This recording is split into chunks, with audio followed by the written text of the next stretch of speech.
PM મોદીના PM તરીકેના 12 વર્ષ પૂર્ણ થયા। પંચમહાલમાં વિકસિત ભારત સંકલ્પ સંમેલનનું ખાસ આયોજન કરવામાં આવ્યું।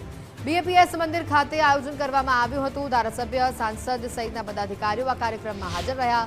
રાજ્યકક્ષાના કૃષિ મંત્રી રમેશભાઈ કટારા પણ ઉપસ્થિત જોવા મળ્યા।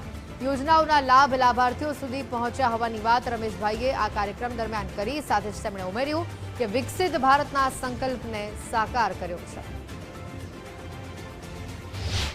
મોદી સાહેબના જે કાર્યકાળમાં જે કરેલો વિકાસ પંચમહાલની અંદર અને આખા જિલ્લાની અંદર જે વિકસિત ભારત બનાવવા માટે 2047 સુધીનું સપનું સાકાર કરવા માટે જે આ મોદી સાહેબ 12 વર્ષ પૂર્ણ થયા એને એમના કરેલા કાર્યો અને વિસ્તારની અંદર વિકાસના કામોની અંદર આજે ખૂબ ચર્ચા થઈ, ખૂબ વિગતવાર થઈ અને ખૂબ પોતપોતાના મંતવ્યો ધારાસભ્યશ્રીઓ બધે એમના પોતાના વક્તવ્યોમાં વાત કરી અને મોદી સાહેબનું ખૂબ આયુષ્ય વધે અને મોદી સાહેબને હજુ પણ આગળ વધે એવી શુભેચ્છા સાથે મારી વાત પૂરી કરું છું।